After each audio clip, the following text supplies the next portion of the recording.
So a few days ago, I received a comment about the language I'm using. So as a warning, I'll be using Tagalog words in this video for the convenience of other people. But if most of you prefer straight English, let me know. So please leave a comment down below.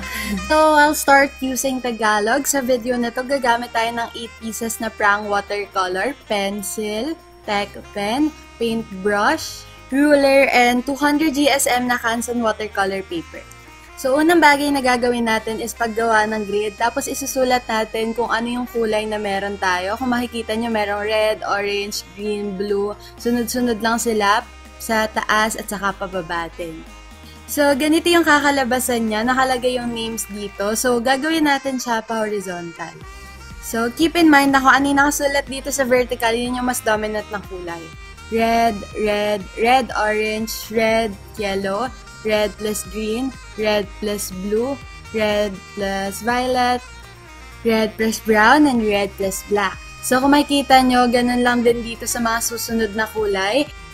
Kada horizontal line, kung mapapansin nyo, may isang dominant na kulay. Kunyari, ayan, kulay blue, violet, brown, and black. So, mas maganda kung unahin nyo yung pure color para hindi kayo malito. Also, I'd like to give credits to Mr. Otter Studio. This is where I've learned this before, but I'm translating it now in Filipino so that it can be more understandable for some people. So, I'll put the link of the original video in the description box. Sa video na to, ang pagkakaiba, 200 GSM lang yung ginamit natin na paper. The texture might also be different, kaya naging iba yung itsura ng output.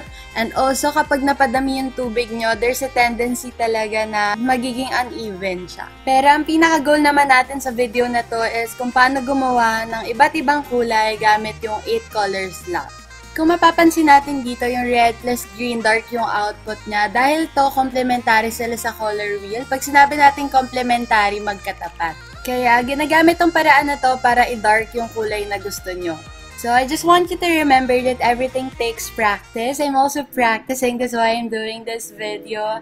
So, let's just have fun. I'm not a pro in this, but I just wanna help.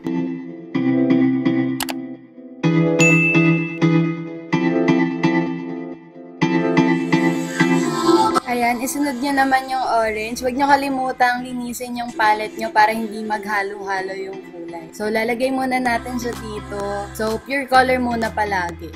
My prof also told me before to learn the hard way. Kaya huwag kayong mag-worry kung onti lang yung kulay na meron kayo. Kasi kapag may primary colors na kayo, madali nang gawin yung ibang kulay. Medyo paubos na din tong Prang Watercolor ko, kaya medyo sinisimot ko na lang din siya. I'm really encouraging you guys to try this one at home. You can also tag me on Instagram so that we can inspire more artists. So here we have the color yellow.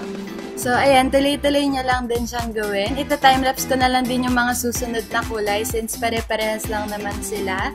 My phone camera is not that good right now, kaya yung ibang kulay hindi din masyadong evident. Pero ayun nga, try nyo siya at home para makita nyo kung paano talaga siya ginagawa.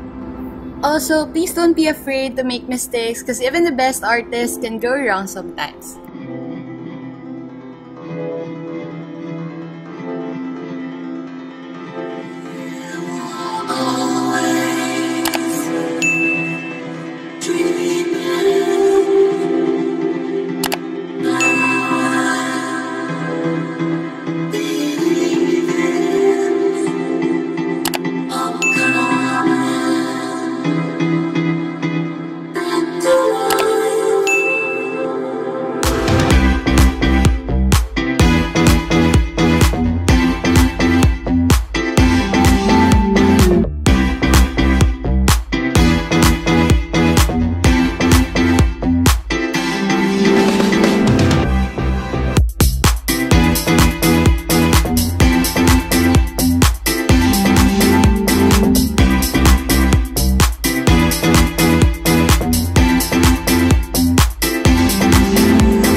So, ayan, dito natin nilagay lahat ng pure colors natin.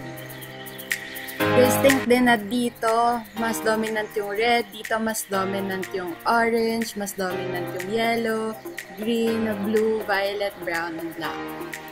Dahil ganito yung example niya, pag pinagsama niya yung green saka blue, ganyan.